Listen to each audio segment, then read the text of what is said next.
Okay, we're back. We are live.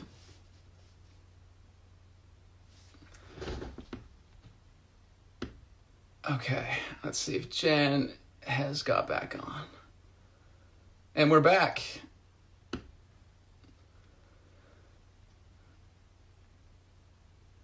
The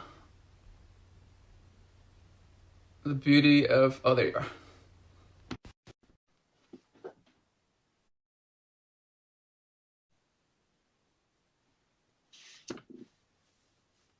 Oh yeah. We're back. I was just Oh like, yeah. I saw the ticker going. I'm like, oh my god, I do not want to miss this story. I mean, opening for Bob Dylan that's so bizarre because I would have thought it was like opposite. Maybe you saw someone that was just doing what you do, but it was like the No, opposite I of that. never really saw anybody doing that when I Yeah. was growing up. So, and it was weird doing those shows with him. I just remember standing there. There was a 2-year period where I opened for Bob Dylan. I think the same month I opened for Eric Clapton. What? And then like Wow. 8 months later, I opened for Sting. Oh my goodness. And oh my God, I've opened for the Doobie Brothers and Simply Red. I opened for Harry Belafonte. Um, just bizarre gigs, and you learn something every time. Yeah. You learn Yeah. something every time out. I did like a month for Moxie Fruvis. I was out with them in the early '90s. I was out with Bruce Coburn for like 6 or 7 weeks, which was wild. I mean, I just remember listening to Wondering Where the Lions Are over and over and over. And he's such a masterful guitar player. And it was before we even were using in-ear technology. Everybody still used wedges back in Yeah. the day. Oh yeah.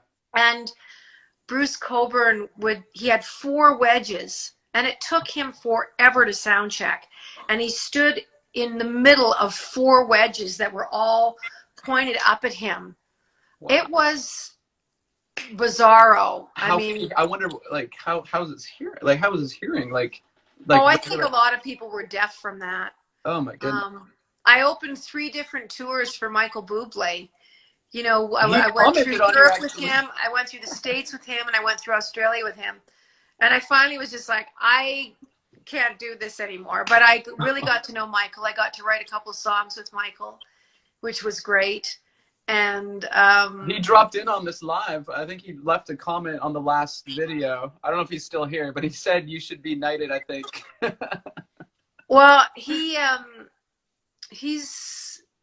the best, one of the best live performers I've ever seen in my life. I just, and he's very funny. He's very conversational. Yeah. And he has stolen some of my jokes from time to time. That's okay. But yeah, he is masterful. He really is.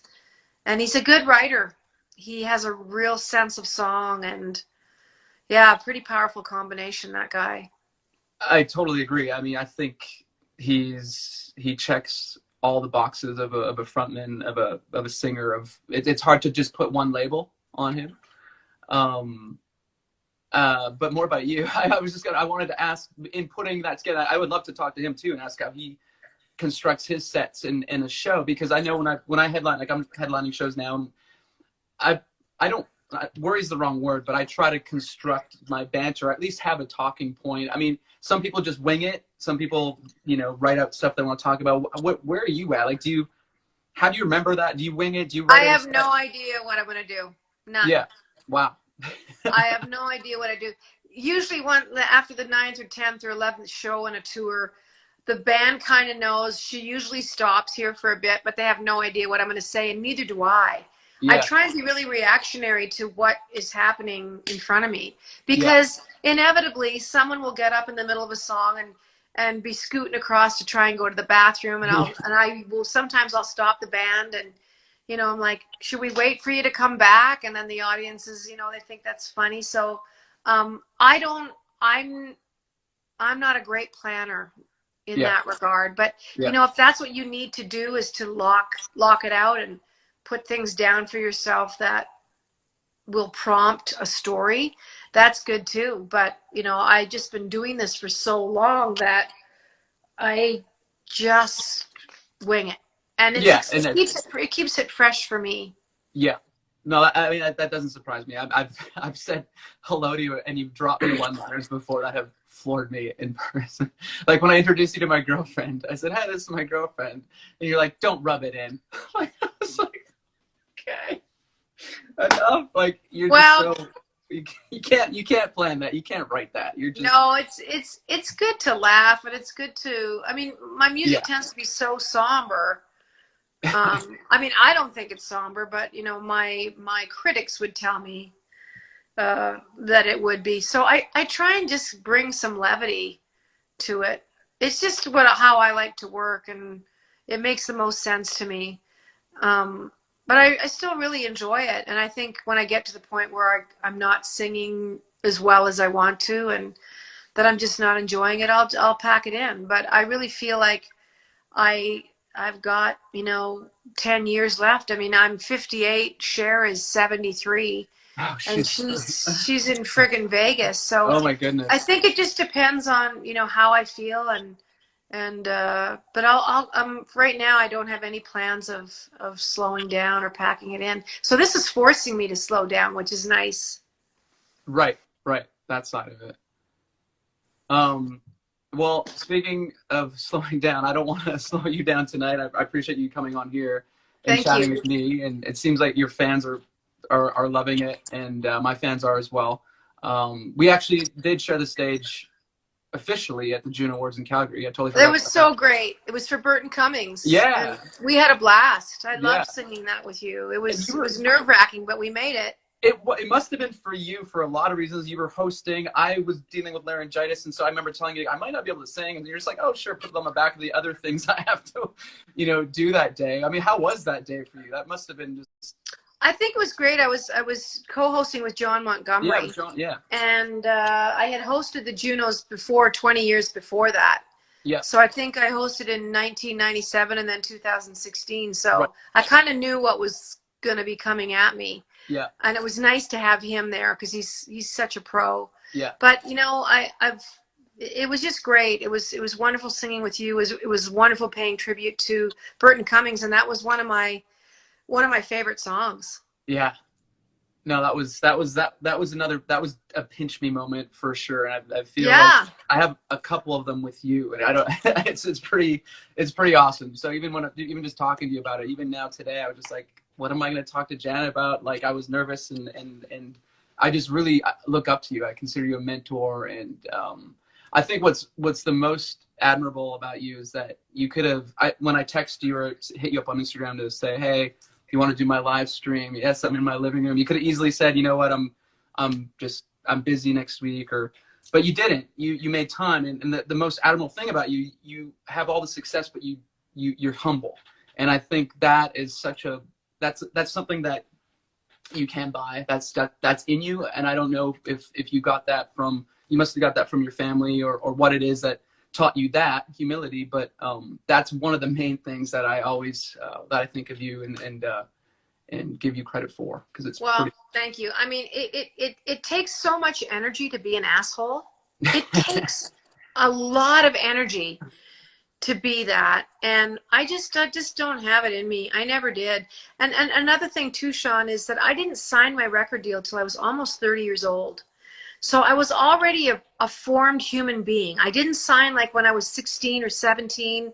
I had been in the yeah, bars for like 12 years at that point. And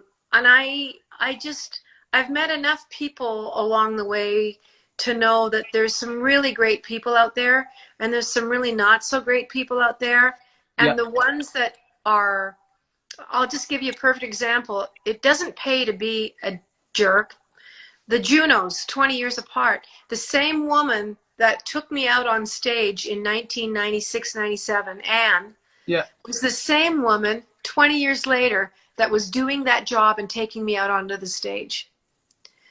And she's such a pro. She's been in the industry for so many years. So imagine wow, if I'd been some kind of a jerk, and dealing, you know, with the same people. You're in Canada, especially, you're going to work with the same tech people, the same Yeah. cameramen, the same sound men. You're going to do it year after year.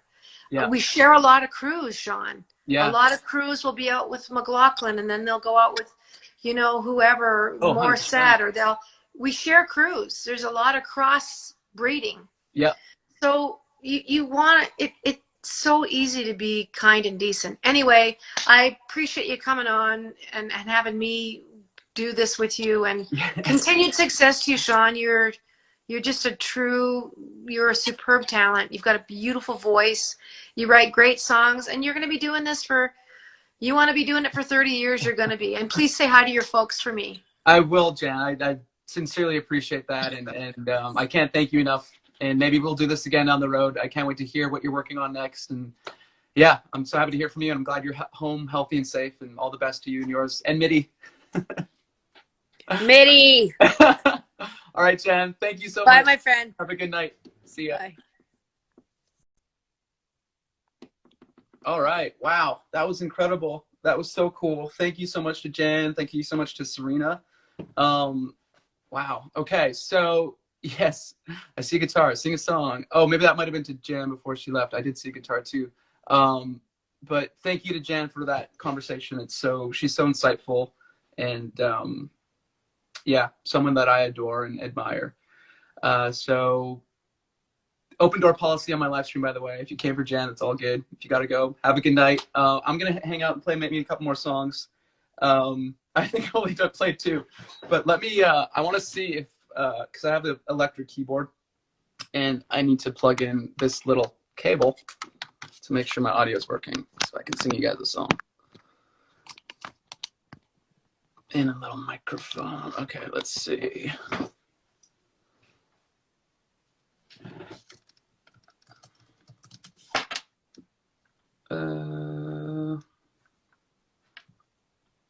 Technical difficulties. I might have to restart my stream. Can you guys hear a big echo when I do this? No? Can you hear this? Okay. It's working fine. I just need to know if it's the right. Okay, hang on. I don't want to do this, but I need to restart the stream. I'm so sorry, guys. Please come back and just request me again, because my keyboard isn't plugged into my phone and I need that. Okay, it's cell phone audio right now. See you in 2 seconds.